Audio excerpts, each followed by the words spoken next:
حضرت سیدنا امام حسین کی شہادت کے بعد حضرت عبداللہ ابن زبیر رضی اللہ تعالیٰ عنہ نے قاتلان حسین سے خطاب کیا اور فرمانے لگے اللہ کی قسم تم نے اس شخص کو شہید کیا ہے جو راتوں کو لمبے لمبے قیام کرتا تھا، اور تم نے اس شخص کو شہید کیا ہے جس سے میں دن میں جب بھی ملتا تھا تو وہ روزے سے ہوتا تھا۔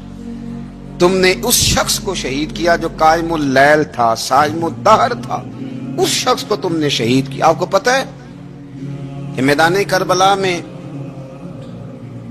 جب 9 محرم کو ابن سعد نے امام حسین سے کہا کہ جنگ کرو، اگر یزید کی بیعت نہیں کرنی تو امام حسین نے فرمایا ایک رات کی مہلت دے دو، ایک رات کی مہلت دے دو۔ حضرت امام زین العابدین کہتے ہیں میں نے اپنے والد گرامی سے عرض کی کہ ابا جی آپ جہاد سے دور جانے والے تو ہیں نہیں، آپ تو جہاد سے پیار کرنے والے، اور یہ بھی پتہ ہے مجھے کہ یہ جنگ اب ہو کے رہے گی، تو ایک رات کی مہلت دینے کا معنی کیا ہے؟ بھئی کل بھی لڑنا ہے اور رات بھی لڑنا ہے، تو ابا جی ایک رات کی مہلت۔ تو سیدنا امام حسین رضی اللہ تعالیٰ عنہ فرمانے لگے بیٹا رات کی مہلت اس لیے لی ہے کہ میں آج رات کھل کے اپنے رب کی عبادت کر لوں، میں استغفار کر لوں، میں لمبے سجدے کروں۔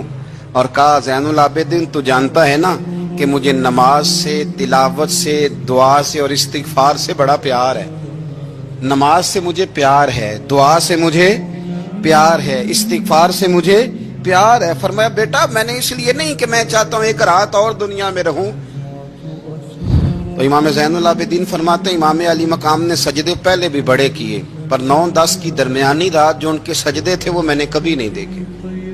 فرماتے ہیں تیمم کے ساتھ وہ رات کی جو عبادتوں کا رنگ تھا وہ میں نے کبھی نہیں دیکھا۔ امام علی مقام کا عبادت کا ذوق تھا، شوق تھا، لذت تھی۔ آپ یقین کریں ایسے ایسے عجیب بہانے ہم لوگوں کہتے ہیں میرا نماز میں دل نہیں لگتا، تو میں کہتا ہوں تیرا گپ شپ میں کس طرح لگتا ہے،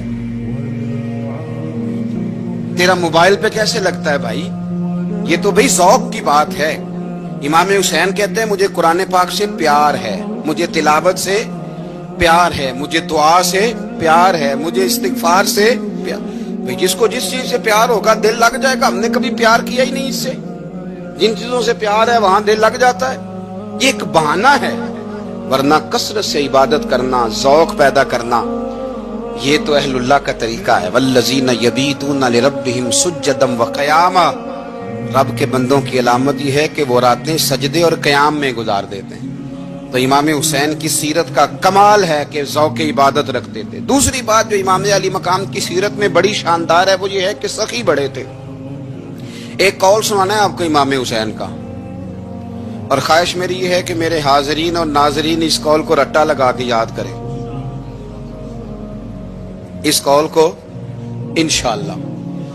یہ قول جو امام حسین کا ہے نا جی، یہ جس دن مجھے ملا تھا نا تو میں نے بھی رٹا لگا کے یاد کیا تھا، اور میرے پاس جتنی ڈائریاں ہیں شاید میں نے سب میں لکھا ہے۔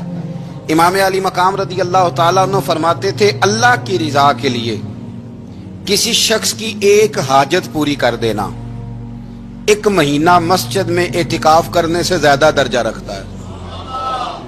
ایک بندے کی ایک حاجت پوری کر دینا 1 مہینہ پورا مسجد میں اعتکاف کرنے سے زیادہ درجہ رکھتا ہے۔ خدا کے بندے تو ہیں ہزاروں اور بنوں میں پھرتے ہیں مارے مارے، میں اس کا بندہ بنوں گا جس کو خدا کے بندوں سے پیار ہوگا۔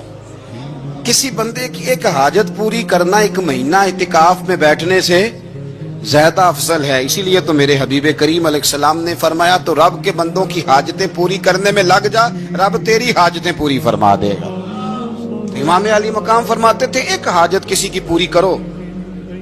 حضرت جناب سیدہ زینب بنت ابی رافع کہتی ہیں کہ سیدہ فاطمہ الزہرا نا ایک دن اپنے دونوں شہزادوں کو لے کے، جب حضور کی طبیعت مبارک بظاہر علیل تھی جس میں حضور کا وصال ہوا، دونوں شہزادے لے کے سیدہ فاطمہ نبی کریم کی بارگاہ میں گئی، کہنے لگی یا رسول اللہ میرے بچوں کو کچھ دیجئے سیدہ پاک۔ تو حضور اٹھ کے بیٹھ گئے، اس کندھے سے امام حسن کو لگایا اور اس سے امام حسین کو لگایا، اور فرمایا فاطمہ یہ جو میرا حسن ہے نا اس کو میں اپنی ہیبت اور سرداری دیتا ہوں، اور فرمایا یہ جو میرا حسین ہے نا حسین کو میں اپنی جرت اور سخاوت دیتا ہوں، میرا حسین جرت مند ہوگا اور سخی ہوگا،